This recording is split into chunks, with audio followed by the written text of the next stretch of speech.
वंदन करून मी स्नेहल बालाजी गव्हाणे इयत्ता 4थी व्यासपीठावर उपस्थित मान्यवर इथे जमलेल्या माझ्या बंधू भगिनींना माझा मानाचा नमस्कार.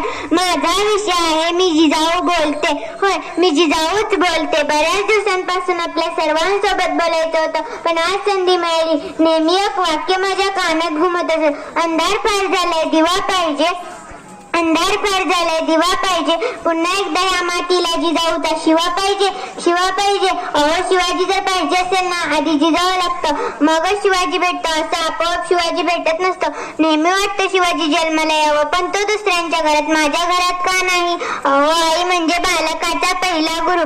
आजच्या शुभाला संस्कारांची शिदोरी खरोखरच कमी पडत आहे. आईच्या जागेला आले मम्मी, बाबांच्या जागेला आले पप्पा, म्हणूनच तर रिकामा राहिला संस्कारांचा कप्पा. अजूनही वेळ गेली नाही. आजही शुभा घडू शकतो, पण उद्याचा घडणारा शुभा काय म्हणतोय ते तर जरा पाहूया. तो म्हणतो, माझ्या घरी आजी आजोबा असावे, त्यांच्या मांडीवर डोके ठेवून छान छान रामकृष्णांची गोष्ट ऐकावी. आणि हो, माझ्या आईने मला मनाचे श्लोक शिकवले पाहिजे, पण आजची आई टीव्ही सिरियल मध्ये किती बिझी आहे. बाबांना तर माझ्या शाळेतल्या गमती जमती ऐकायला तर वेळच नाही.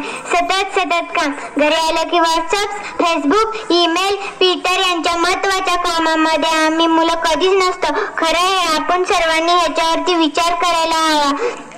जायला हवा तिकडे व्हॉट्सअप आणि फेसबुकचा. आपल्या मुलांकडे लक्ष द्या, त्यांना घडवा. जर तुम्हाला जर शोभा जर पाहिजे असेल तर आधी जिजाऊ व्हा.